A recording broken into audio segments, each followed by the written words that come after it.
Hello, can you hear me? Good afternoon. I want to welcome you to our legislative forum today. I'm Joya Goodrum. I'm the CEO of the Chamber of Commerce here in McMinnville, and I'm so happy to see all of you. Thank you. I want to thank Grand Ballroom for the wonderful food. Let's give them a hand of applause. The food is fabulous. And I'd also want to thank Dave Adams here from KLYC for videotaping this, and he's going to put it up on the station, right? Yeah. On the internet. On the internet. Yes. And so you'll get to see it all over again if you missed anything that was said today. I'd like to introduce our speaker today. Her name is Allison Hart, and she is a former chamber director, but now, she was in Gresham at a chamber, and now she is the director and CEO of the Oregon State Chamber of Commerce, and she is very involved in the legislative issues that are impacting our state and really standing up for business with the legislature. So I'd like to have Allison come on up here, and I'll let her tell you a little bit more about herself, and thank you for being here today.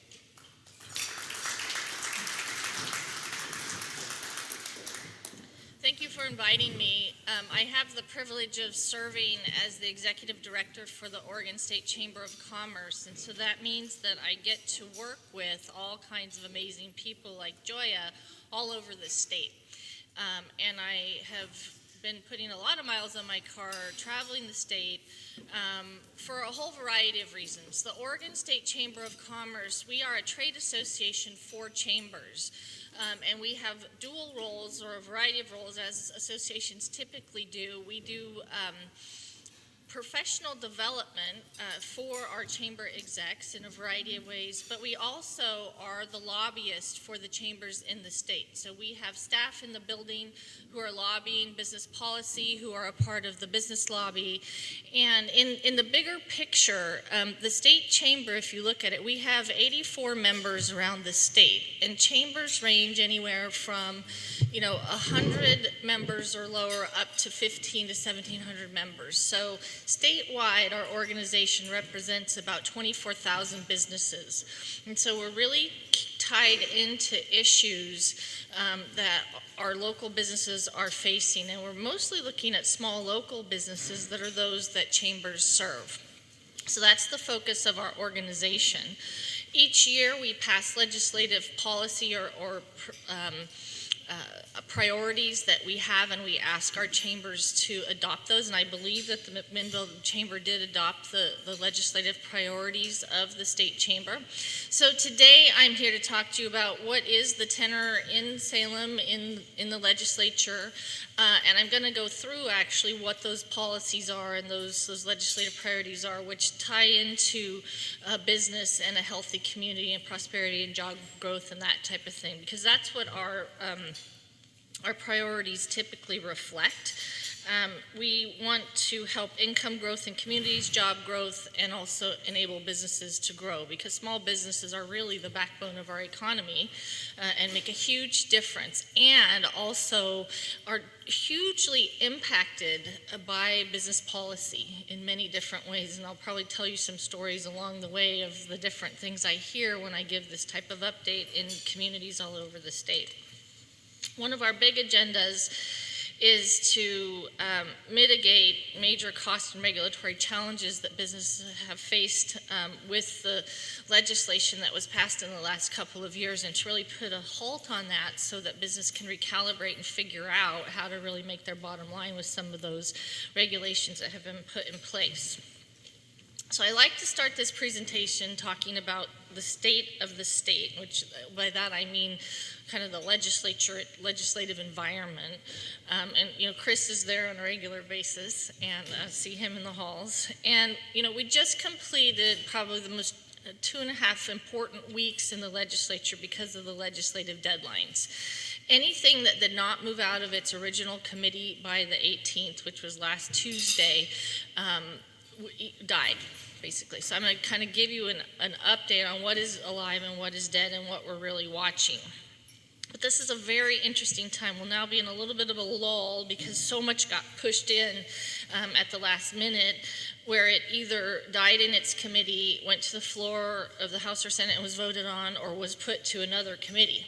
Now, in this process, there are only 3 committees that do not have that deadline, and it's the Revenue Committee, the Ways and Means, and the Rules Committee. So if something was moved to one of those committees, it's because there's still work to be done, or it's being kept alive for a whole variety of reasons, and I'll give you some backside stories about some of the things that we'll talk about. But this is also a period where you actually see a lot of transactions that happen in the legislature because there's deal making at this time. And just to be frank, that does happen. It's a very transactional environment where, you know, if I'm going to vote for your bill, you need to vote for mine. So there's a lot of that happens right at this time period and will continue on, particularly as we get to what we call the go-home deals towards the end of session at the end of June. Also, what happens at this point is there are a couple of things. Sometimes a bill will have a lot of amendments where it came in one way and it leaves with a lot of amendments that make it less attractive than when it came in. And so you may think you're tracking a bill that's favorable, but when you look at the -9 amendment or whatever, it no longer is favorable. So it's important when you're looking at legislation, look at the version of the bill that's currently up for discussion. The other thing that happens is a gut and stuff where all the original information is taken out of the bill and something else is put in because it fits under a category of a related clause. So those are all the type of things that we're looking at. And we were talking, the county commissioners and I were talking when I came in, that it's also a time where things change not only hour to hour, but can change minute to minute. And so what I tell you today, next week may be completely different. And that's why the state chamber tracks all of the bills that are important to us from a business coalition perspective to keep up to date. And we send out a weekly email and do a bi-weekly or every other week call to keep our members up to date. And I believe that Joy actually sends out updates through the information that we give. So here's what's happening. We have about a $1.5 billion with a B deficit for our budget this year. And so this is the focus of the legislature. How are they going to fix that or not fix it? Right now, there is no compelling evidence for either significant revenue increases or significant cost savings coming out of this legislation, which is sort of disappointing. The emerging legislative strategy that we're seeing is that they will pass a budget with all cuts or stay where we are budget and refer a tax increase measure to the ballot. That has been under discussion. However, that's a little bit problematic. That strategy probably will not work because in order to refer it to the ballot, there has to be a 3/5 majority in the legislature to make that happen. And right now, the ruling party does not have that majority because the Republican Party will not support it. And part of that is because there are a whole variety of things. There actually is some willing conversation for revenue increase, but with true cost containment. And those conversations have been a little underwhelming and disappointing. You know, the business opposition and the business lobby is not in favor of a gross receipts tax. We saw that with 97, which was egregious. There have been some other proposals that have come up. There's a lot of discussion about this, and there are a couple of groups that are actually forming on the business side, and you might see these names come up, and we'll be sending out more information about this from a state chamber perspective as we decide how this lands. But there's one group called Brighter Oregon, and there's another group called Priority Oregon that are both working on opposing this type of tax proposal. So there's more to come on that. So the real rub is that, like I said, there won't be a revenue increase without tax cost containment on the governmental side. I was sitting somewhere today. I went to this morning a healthcare legislative forum with 6 senators and representatives, and one of them had said that in the last 10 years, the cost of government has increased 50%. Right? Well, that curve is not sustainable, and that needs to be contained. So, you know, when the cost containment work group met, it was rather underwhelming in terms of the results. There was a lot of academic discussion about PERS. There was discussion about curtailing state hiring. One of the proposals was a 2-year freeze. After that discussion, the governor came out and said she's going to mandate a freeze from May 1st to June 30th, which that's a good effort, but it's really a token effort because it's a very small drop in the bucket of what's really needed. So in the big picture, there's not enough votes for a tax increase with this kind of discussion going on, except for the perhaps a gas tax for the transportation package. And business will get behind that if there's some balance with the cost containment. So in the big picture, there's a couple of good things that have happened this session so far. And one of them is that on the Senate side, Peter Courtney, the president of the Senate, has said that he's not going to push through bills that aren't bipartisan, and he wants support on both sides. So it has kind of slowed down the conversation a bit and has given the opportunity to actually put a slowdown to many of the kind of things that were just pushed through before with a Democratic majority. And so we're in a better position mid-session this year than we have been in many years from a business coalition perspective. So I'm going to go through, I have like 8 pages of bills, and so I may go through some very quickly, but if you have a question, feel free to stop me. Joya's going to give me a heads up when we get a little towards the end, and I don't mind being interrupted because some of this, when you're on the inside baseball part, as Chris knows, there's just so many things that happen, and so if you want more detail, some of it I can give. A lot of what I talk about is high level. So these items that I'm going to go over are based on, as I said, the OSCC legislative priorities.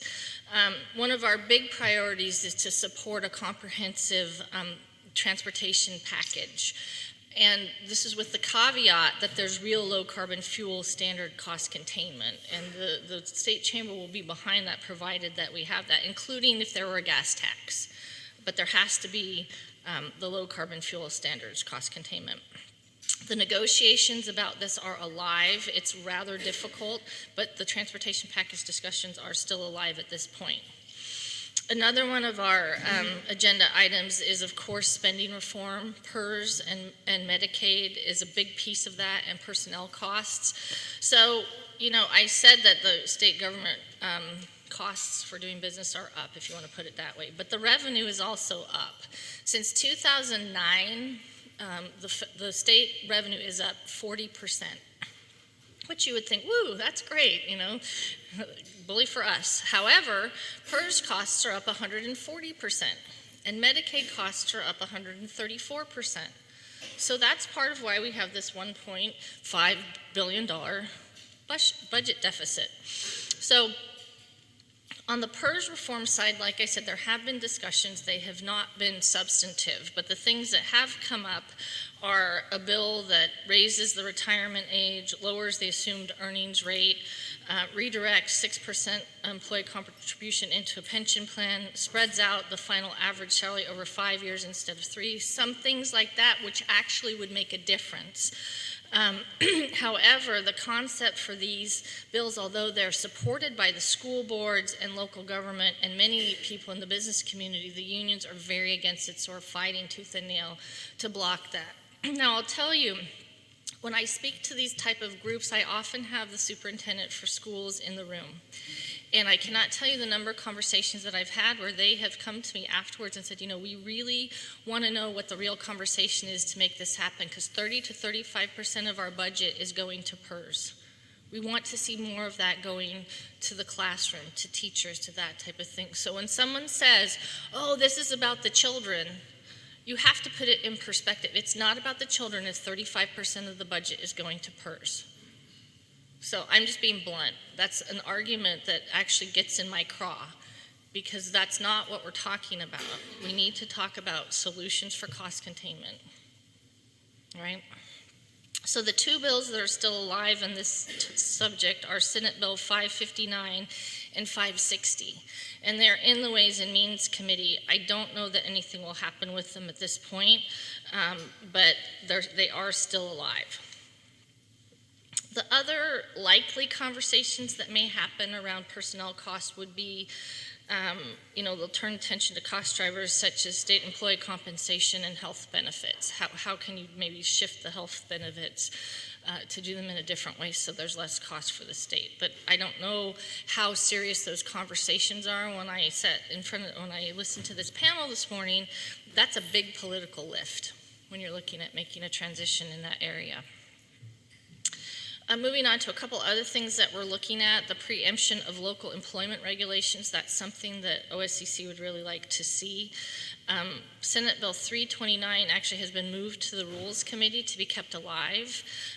This helps some of the local workforce mandates that usually come out of Eugene and Portland, and then they trickle down into the state. So we're hoping to see the preemption of that. Another item that we support and would like to see, but right now this is one of those transactional conversations, and that's the eligibility for the small business tax cut. That was originally set up during the grand bargain in 2013, and it lowered the rate from 9 to 7%. It was mostly on income pass-through for S-corps and LLPs. And so the idea is we'd like to keep that because it's sunsetting. However, in an effort to show collaboration, the Republicans have said that they would assist the Democrats here in a revenue-raising gesture to say, look, we have some flexibility, and so this may go away, even though it's something that OSCC would like to see extended. And those are Senate Bills 164 and 165. Now, I have numbers on all of these, and I may just talk about the topic because it gets a little tedious to go through all the numbers, but if you want to know a specific number of something, I can tell you what those are as well. There's 3 other topics that are on the OSCC agenda, and I don't have bill numbers attached to these right now, but they are things that we think are important, and we just haven't had the right fit for one to support. And one of those items, and I hear this all over the state, every size community, is affordable workforce housing. I'm not talking about low-income housing. We're saying affordable workforce housing. Every community in which I go into, it has this issue where they have jobs, but they don't have a place for people to live. You know, people who are contributing to society, that type of thing.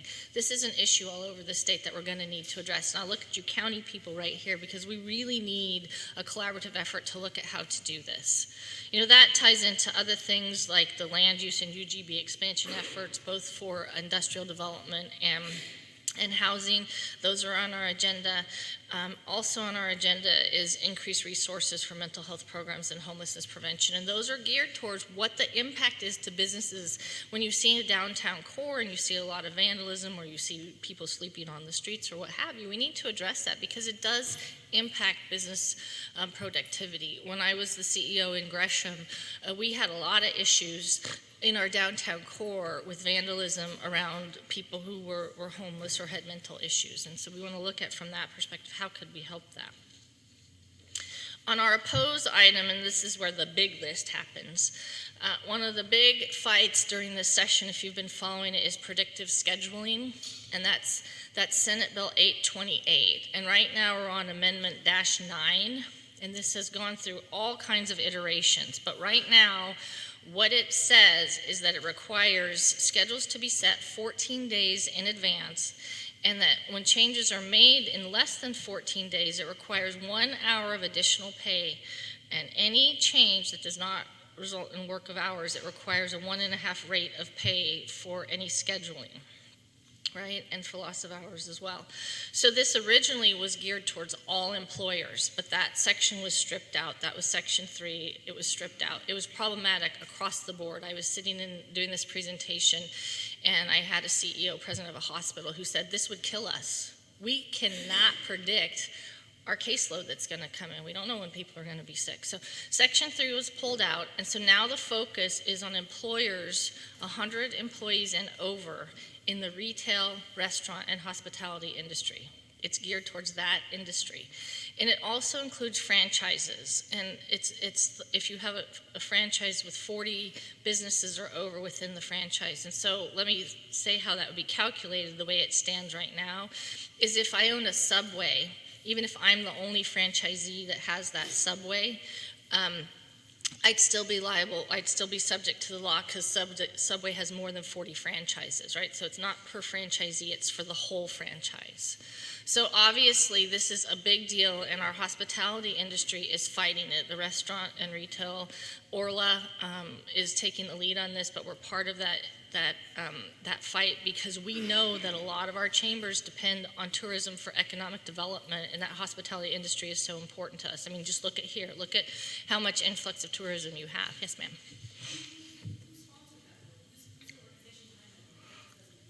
It's the labor unions. I did a presentation last week for the American Staffing Association, and this is something they're seeing all over the country. This bill is coming down the pike in a lot of different areas. So we're not the only state that's having to battle that. Another one that is connected to SB 828, but it's a little bit removed. There's a House Bill 2193. This is still alive, and it was originally tied to predictive scheduling, but now we believe that it's being held open for a vehicle on the BOLI overtime rule, and I'll get into that in just a second. And that's also connected to 984. Let me tell you what that is. So the BOLI, are you familiar with the BOLI overtime rule, what that is and how that impacts you? So this was geared towards manufacturing, and essentially the way the law works in Oregon, or how BOLI made a regulatory rules change in terms of how overtime was counted for manufacturers, and it double counted the hours, right? And so we were fighting that because our manufacturing in this state is big. It's a big sector of our industry that gives to our state economy. And so the Multnomah County Circuit Court ruled against the new BOLI regulations, which was in our favor in the terms of the interpretation, because both daily and weekly overtime payments were being counted, so it was being double counted. Okay, so that was great on our end, and this decision provides a firm footing for employers to continue to follow the regulations before BOLI's new regulations came out. However, and so Senate Bill 984 legally would overturn the BOLI regulations and the interpretations. So the unions are very strongly opposed to this. So right now, as the bill stands, how it's written is it would encompass a 60-hour work week, right to action where someone can sue if more than 13 hours of work are asked for or demanded. There's a 10-hour right of rest between shifts, right? This has been kept alive, which is good, but the rub right now, this is one of those things where I said sometimes the bill changes, so we're trying to decide if this is good or bad. The rub is some manufacturers may have an issue with the 60-hour work week cap. Right now we have a dearth of employees in the manufacturing sector. So that could be a problem. We will be going out and getting more information from our members who have manufacturing members to ask them, is this a rub, the 60-hour work week cap? Because we need to know that. And that's kind of the deciding factor on the business coalition side as to whether we think this is a good bill or not. It's not the other stipulations, those are fine. It's that particular part of it. Other things on the OSCC opposition bills, one of them is employer-funded family leave program. Are you familiar with that one? It's an extension of the paid leave act that happened. It's House Bill 3087. It's been moved to the Revenue Committee, so it's sitting there. It's very weak, however. It will probably die, but it's still sitting in the Revenue Committee, and it's an extension of the sick leave mandate, and it requires 12 weeks of leave for qualifying events, and it extends to anyone employed over 90 days. The rub on this one is it's actually a new tax, and so it's a 0.5% tax on employees and a 0.5% tax on employers. And the Legislative Council did determine that paying for the program is a tax and would require a 3/5 majority. And that's the key of why it will probably die. So that's one of those that it's sitting there, but we don't think anything's going to happen with it. Other thing, I'm going to move on to taxes, and I have a whole list of every tax bill is still alive. And it's sitting in one of those three committees that I said to you. And so let me go through what those are. Actually, hold on. Let me go to two more areas where OSCC has agenda items that we are in opposition of. Cap and trade. is one of them, and the carbon tax and the Clean Air Oregon regulations. Those are all on our proposition agenda. Now, we've had some success on that. One of the cap and trade bills, 557, is dead. 2135 is still alive, but it's on life support, as we would say. The one that we're really watching is 2269, and this has to do with the Clean Air Oregon regulations. And essentially what this bill would do is it would increase fees to pay for the Clean Air Oregon regulatory program in a framework that would be managed by DEQ. The business is unified in opposing this and actually commissioned a study around what the findings were on some of the air quality that would be asked for. And really, it increases fees by 20% on Title V and ACDP holders in order to give startup funds for this organization. So when business commissioned its own model, which was the FTI model or report, it was significantly different than the DEQ model. And it primarily shows that the impact would be a reduced economic activity, higher costs, and job losses because the air regulations would be so stringent that some businesses could not meet them. And they already are meeting very high regulatory levels. So we actually have this report on our website if it's something that impacts your business and you're interested in, and we're very much opposed to that. One of the last larger items, then I'll go to all the tax stuff, is the increased damage awards for liability and medical lawsuits. This started out as Senate Bill 487 and has morphed into Senate Bill 737. This would eliminate the cap of 500,000 K on non-economic damages in civil lawsuits. It passed out of the Judiciary Committee and it was supposed to go to vote yesterday, but then it was put back in committee where it will be kept alive and will keep coming up until the end of session. Chris is shaking his head, he's very familiar with this. The fact that it went to the floor for a vote and came back, it's a win for us because we know it's going to languish, but the trial lawyers, just some background on this one, are running a very negative media campaign on this particular issue that actually distorts what the bill does.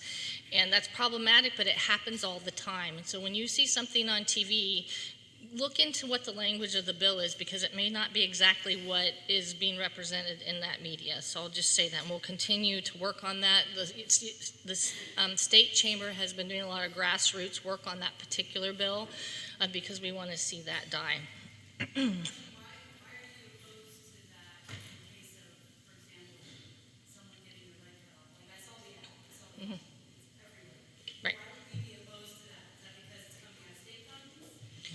What it does is it would raise the price of a liability insurance to the point where it would be prohibitive for those practitioners in high-risk areas such as obstetrics, ER, surgery, that type of thing, to the point where some of them would choose not to practice in that area. It would have a profound impact in our rural areas for being able to provide those type of services. And there's a whole variety, there's a whole cavalcade of reasons behind that. And I can provide you with some talking points on that if you'd like, but there's a whole lot of reasons why that's problematic. It's a subject that comes up probably every year, Chris, right? I mean, it keeps coming up and up and up, and it's part of tort reform, the trial lawyers, and that whole issue. Other issues that you should be aware of, the tax issues. There's the elimination of the mortgage interest deduction. That's on the table. That wouldn't just affect business, that affects all of us if you own a home. I'd hate to see that personally go away. This is one that you should note. This is important. It's House Bill 2019. This is a business tax disclosure. And this would mean that businesses would have to disclose their tax returns. And for any business, any company that receives more than $500 in tax incentives, it would be subject to disclosure on Oregon sales and Oregon taxable income. So that would mean you'd have to post your tax return, right? Did I hear the clause that any business that receives more than $500 in incentives would have to, or all businesses? The rate that I have it written is more in business tax incentives, 500 business tax incentives, but that's not hard to reach. Businesses that are not receiving tax incentives would still be able to not make their... Right, but how many businesses don't receive tax incentives? Okay, well, yours doesn't, but most do. Okay. Another one is the expedited review of the simple majority tax. That's still alive. There's a commercial activities tax that's alive. That's 2230. There's also 2830 is the increase on corporate income tax to 8%. Another one is 2831, and this is another increase on corporate minimum tax for large S corps. So those are alive. 2771 would discontinue the allowance of being able to deduct property taxes paid, so that impacts our business community. All of these are revenue generating ideas coming from the Democratic side to raise revenue. There's another one that discontinues the federal expenses and depreciation benefits. Now, these are two funny ones that came up, and we talked about this internally because J.L. Wilson, who I work with, who does most of our in-the-building lobbying, he said in 20 years he's never seen this kind of legislation. And one of them would add a 5 cent per pound tax on ground coffee beans at the wholesale level, right? So that's just kind of a wonky tax that came out. Another one would add a 13% tax rate for income above $250,000. Now this one is actually, the other one's kind of funny, this one's serious. And the reason why this is significant for small business is because business income is typically taxed at a personal income tax rate. So that's one of the things that you should look out for. And that particular one is 2876. Another one, this is one of those funny ones, 2877 would enact a $1,000 tax on old vehicles over 20 years old. So if you're a classic car collector, it would mean $1,000 additional tax on your old car. And I think that's once every 5 years is what the stipulation is. So those are just kind of interesting. On to employment law, which affects all of us. Yes, ma'am. Over 20 years old. Yeah, over 20 years old. So on to employment law.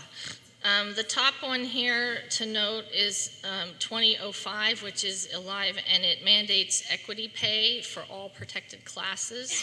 Now there's currently an Oregon law that actually does equity pay for protected classes, so it does exist. What this does and why it becomes problematic is because it switches the burden of proof from the plaintiff to the employer.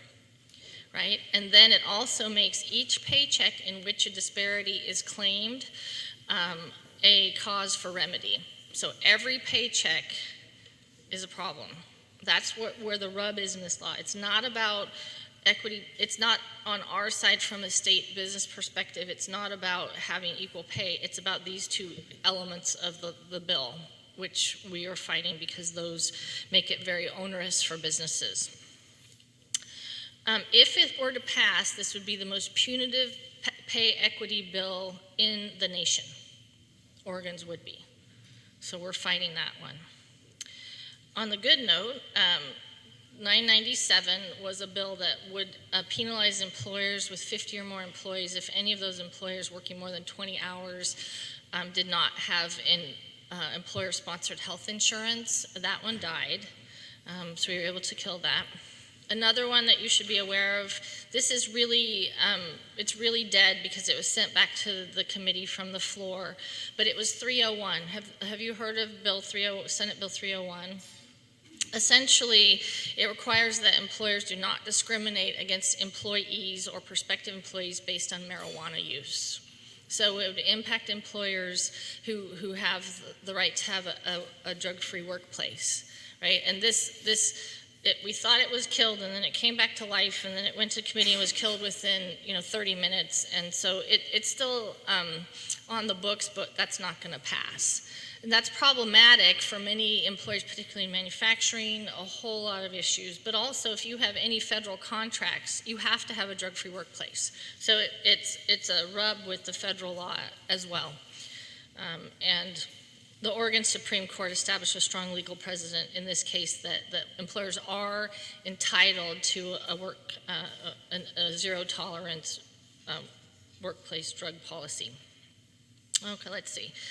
Another one that died, which we were happy to see die, was 2169, and this would disallow for attorney fees for employers who prevail in wage disputes with employees. So we were able to kill that one. There was another note on the employee law is there was an employer liability law for bullying in the workplace where it would make the employer liable if that were happening, and both of those bills were killed. I'm getting the 5-minute heads up. I've got a couple more, so I'm going to pick and choose the ones I talk about because there's a couple more that are kind of important that I want you to know about. There was a bill that was put forth, and I just bring this up from a tourism perspective because you are a tourism community. There were 2 bills on the table that would have allowed local governments much more latitude in how they spent the TRT money. Both of those died. So those are gone. Another one that is dead that is important for you, and there was a community right to know bill on the table, and that would have allowed local jurisdiction to implement their own right to know policy in chemical inventory programs in manufacturing. Well, we already have a very stringent program in Oregon, and so that was killed. Another one that's good for our dairy industry or those that raise cattle, we had, it would have allowed DEQ to adopt a program for regulating air containment emissions. That was 197 and that was killed. My coastal chambers, particularly Tillamook, was chagrined at this, and the Food Processor Association was really chagrined at that particular one. Another one that died is 2180, and that allows for liens against employer real estate and personal property by claimants for unpaid wages. So we were able to kill that too. A couple that are alive, there's one that would implement local union security arrangements and prevent local right to work measures. Those are alive. Let's see what else is alive that's important. You know, there's a lot that's still alive, but I would say those are the ones that really impact business that I wanted to bring to your attention. So I want to just leave enough time for questions because I want to also respect your time. So do we have any questions? Yes, ma'am, in the back in the blue shirt. Does your association, the Chamber Association, work with others like NFIB or other associations? Yes. Yeah, we do. We work very actively with the Business Coalition. But we also check in with our members because there may be things that are something that the Business Coalition is supporting that because of the nature of the chamber. Somebody said yesterday when I was at a presentation, the chamber is like paella. We are all sorts and mixes of recipes. So sometimes we have to take a little bit of a different stand because of the type of organizations that we represent. And one of those was like the tourism bill that I brought forth. We hadn't taken a stand on that yet because we had some chambers that were in favor of it and some chambers that were against it. And so we do weigh in with our membership to make sure we're being representational. I think there was another question over here, sir, in the back. Going back to the clean air situation, have you given consideration to where we should position marijuana processing plants to protect the flora, the fauna, and the quality of the air for those who are in the agricultural business? You know, I don't know the status on any bills in that area. We do watch that very actively. Grants Pass, which is one of our chambers, and the gal who is the CEO there is at the Grants Pass Chamber, they have the most active marijuana growing industry in the state. And so we do watch that. Last year at our conference, we had a marijuana panel where we talked about the impact of marijuana in our community and what's happening economically, and with these both water and air quality issues, but I don't have a specific bill on that particular one. Another question? Just for clarification, the transportation bill that we absolutely have to have out of this legislation, I understood you to say that you would be supportive of it as long as it included the environmental protection? No, we would be supportive of a gas tax as long as there was a cap on the low carbon fuel standard cost containment. So that would have to go away, and then we would support a gas tax. So it's one of those transactional things. I misunderstood. Right. Because that's a big issue. It's a big issue for all of our employers. Right. And when you think about manufacturing in the state, you know, traded sector business industry and manufacturing is one of our biggest sectors, right? And even though we're a small state, we rate right up there with some of the higher manufacturing states. And when you start to put carbon fuel standards on our trucking and what have you, it's a problem. It's a big cost out of pocket for our businesses. Other questions? Let me get up here and then I'll come back to you if we have time. Is your organization taking a stand on that right to work bill that you mentioned for private employers? For which one? Private employers. Do you remember the number? The right to work? Yeah, I can't remember right now, to be honest. These are all a blur in my head, and I know it's on here. I think it's 329 that you're talking about. Is that the one? Is it 610? 610.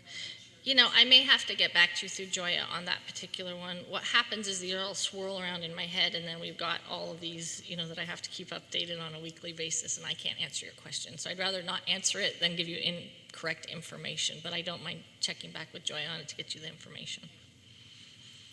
Any other questions? Yes, ma'am, in the back.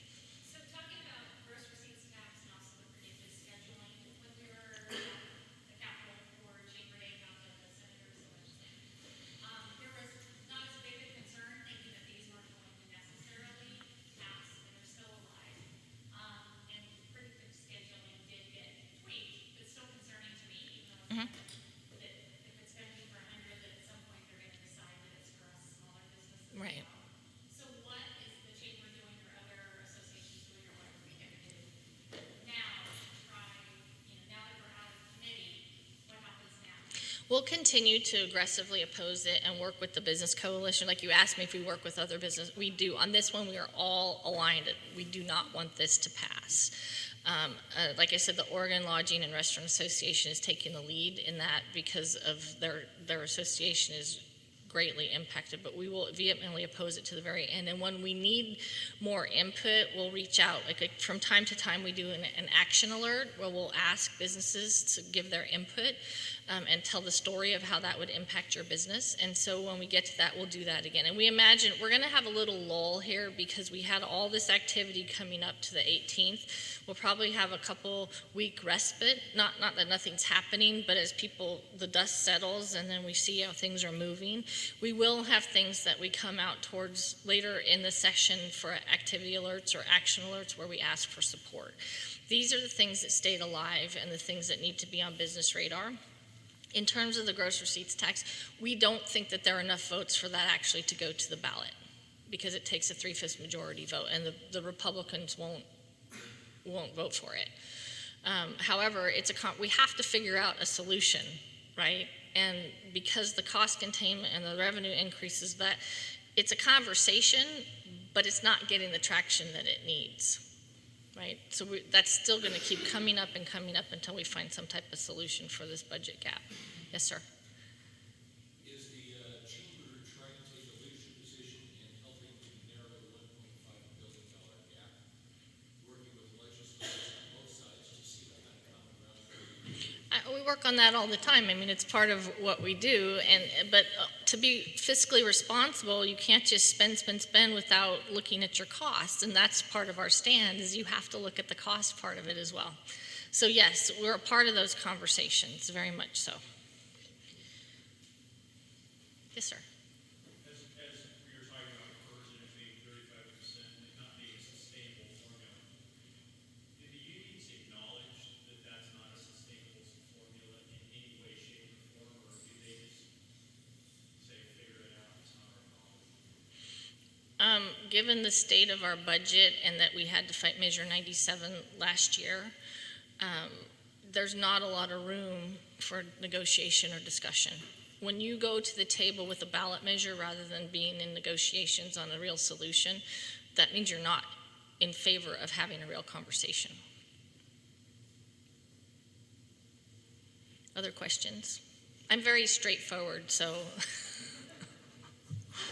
I mean, we have some issues and we have to have give and take, and that means on both sides. And when you don't have people who are willing to have the conversation, just are imposing and pushing, it happens on both sides. When you become oppositional, it doesn't leave a forum for true conversation.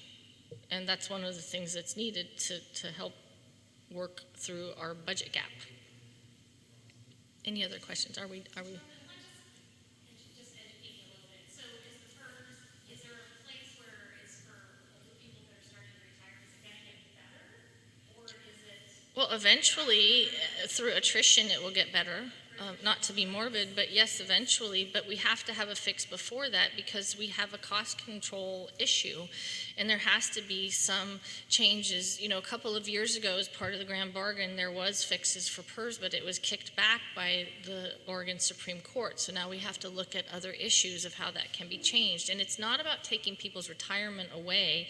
It's about looking at how it was promised because there was an 8% return on investment promised. Nobody is getting 8% return on investment, right? So it's a very sensitive issue from that perspective, and it's not about taking people's retirement away. It's that we have a cost containment issue, and it will just continue to grow and continue to grow. It's gonna take 33 years to tier one. Right. That's a long time. Right. It's not just Trish, it's going to take a long time. And there was some change in that with the tier 2 and the tier 3. And there has been conversation. And in fact, actually, a couple of years ago when this topic came up, I was talking to somebody, and one of the medical unions, and I don't remember which one it was starting to realize that the lower tier people were looking at the upper tier people saying, hey, your benefits are actually affecting my benefits. Maybe we should go to the table as a union and discuss this. But not all the unions are doing that. So, but they're not. So, other questions? Are we good?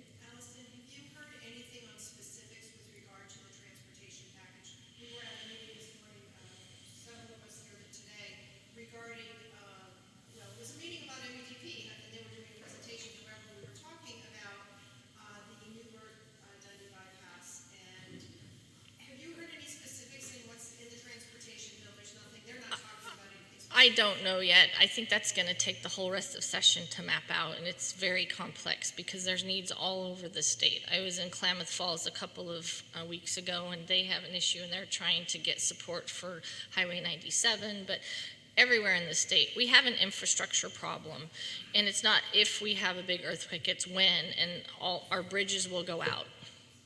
And we don't have the money to replace those, to do any of those right now, and it's a problem. So we have to do something for transportation. It's not just a state thing, it's a national issue. But a lot of the federal funding is going away too. Yeah. Thank you very much for having me. Yeah, thanks for being here.